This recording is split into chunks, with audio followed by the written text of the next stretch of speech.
নমস্কার, কেমন আছেন আমার সকল প্রিয় বন্ধুরা? আশা করি সকলেই ভালো আছেন। আর আজ আমি হাজির হয়ে গেলাম স্বাধীনতা দিবস উপলক্ষে একটি বিশেষ কবিতা নিয়ে।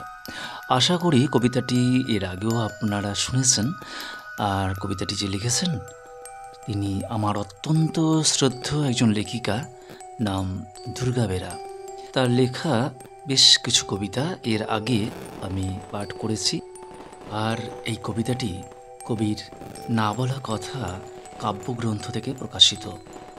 কবিতাটি কবি লিখেছেন 2022 সালে জুলাই মাসে। আর সত্যি কবিতাটি আমার ভীষণভাবে মন ছুঁয়ে গেছে। আর আপনাদের কাছে বিশেষভাবে অনুরোধ রইল কবিতাটি সম্পূর্ণ শুনবেন এবং মন দিয়ে শুনবেন। জানি না আমি কিভাবে তা পরিবেশন করতে পারবো। আর সত্যি যদি মন দিয়ে কবিতাটি শুনবেন তাহলে অবশ্যই আপনাদের মন ছুঁয়ে যাবে। তাই অনুরোধ করছি কবিতাটি যারা শুনবেন পুরোটা মন দিয়ে শুনবেন এবং যদি ভালো লাগে তাহলে একটি করে লাইক এবং অবশ্যই শেয়ার করবার জন্য অনুরোধ রইল। শুরু করছি আমার অত্যন্ত শ্রদ্ধেয় লেখিকা দুর্গা বেরার কলমে স্বাধীনতা। ভারতবর্ষ একটি স্বাধীন দেশ। আমরা আজ স্বাধীন। বাইরে থেকে দেখা পূর্ণ সুন্দর প্রিয় ভারতবর্ষকে জিজ্ঞেস করলাম, ও ভারতবর্ষ, আমরা কি সত্যিই স্বাধীন? ভারতবর্ষ চোখ রাঙিয়ে বলল, যাচাই করে দেখো। পরদিন সকাল সকাল স্বাধীনতা খুঁজতে বেরোলাম। প্রথমেই গেলাম ব্যক্তি স্বাধীনতার কাছে। বললাম, তোমার স্বাধীনতা কোথায়? সে এসে বলল, ক্রাইম চলা দেশে তুমি স্বাধীনতা খুঁজতে এসেছ? বলল, এখানে ব্যক্তি তো কোন ছাড়। ব্যক্তির কিডনি, লিভার, হার্ট, রক্ত, যোনি, চোখ, এদের কারো স্বাধীনভাবে বেঁচে থাকার অধিকার নেই। মানবতা শয্যাশায়ী, আত্মসম্মান বাজেয়াপ্ত হয়ে গেছে। তারপর গেলাম বাক স্বাধীনতার কাছে। বলল, সাজিয়ে রাখা দেশে যখন তখন ইচ্ছে মতো সত্যি কথা বলতে পারি না গো। ইচ্ছে মতো প্রতিবাদ করতে পারি না। মনে হয় বাক স্বাধীনতা নকল ভিসার মতো, দেখাতে গেলেই আটকে দেবে জেলে। তারপর গেলাম ভালোবাসার কাছে। বললাম, ও ভালোবাসা, তুমি কি স্বাধীন? সে প্রথমেই অট্টহাস্য করল, তারপর হাসতে হাসতে কান্না শুরু করল। বলল, ভালোবাসা বিকায় চলে, আর প্রেমের কথা কি বলি, এখন প্রণয়ের বলে প্রেম চলে। ধর্মের কাছে গেলাম। বললাম, হে ধর্ম, কোথায় তোমার স্বাধীনতার বর্ম? বলল, নেই, সে কবেই খুলে পড়ে গেছে। সবাই যে ঈশ্বর আল্লাহর মধ্যে পার্থক্য খোঁজে, ধর্ম নিয়ে হানাহানি করে, মন্দির ভাঙে, মসজিদ ভাঙে। তবে হ্যাঁ, রাজনীতিতে ধর্মে ধর্মে যাতায়াত হয় আখের গোছাতে। এভাবেই এই দেশ নাকি ধর্ম নিরপেক্ষ। তারপর নারীর কাছে গেলাম। বললাম, তুমি বলো তো নারী, তোমার স্বাধীনতা কোনখানে? বলল, তুমি কে, কেন জিজ্ঞেস করছো? আমাদের তো কেউ এভাবে জিজ্ঞেস করে না। বললাম, আমি ছদ্মবেশী। ওরা অবাক হয়ে বলল, নারী স্বাধীনতা আবার কি? আমরা জানি নারী জন্ম থেকে মৃত্যু অবধি পরাধীন। কুমারী বেলায় পিতার কাছে পরাধীন, বিবাহের পর স্বামীর কাছে পরাধীন, বৃদ্ধা হলে সন্তানের কাছে পরাধীন। এ তো গেল ট্রেলার, পিকচার এখনো বাকি আছে বন্ধু। বললাম, তাই? বলো বলো।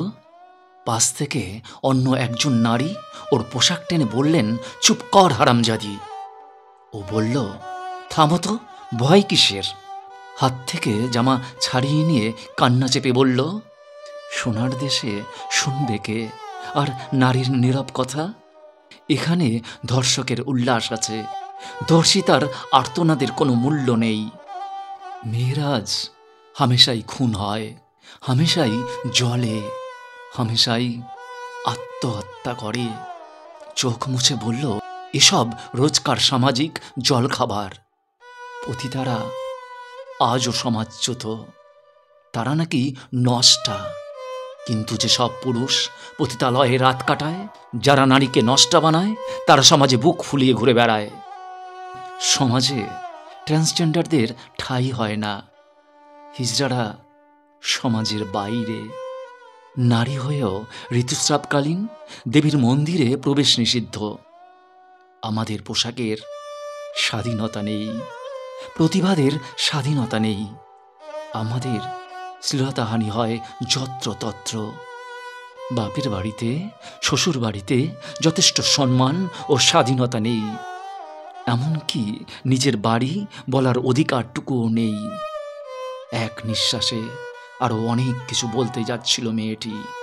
আমি বললাম, থামো মা, শ্বাস নাও।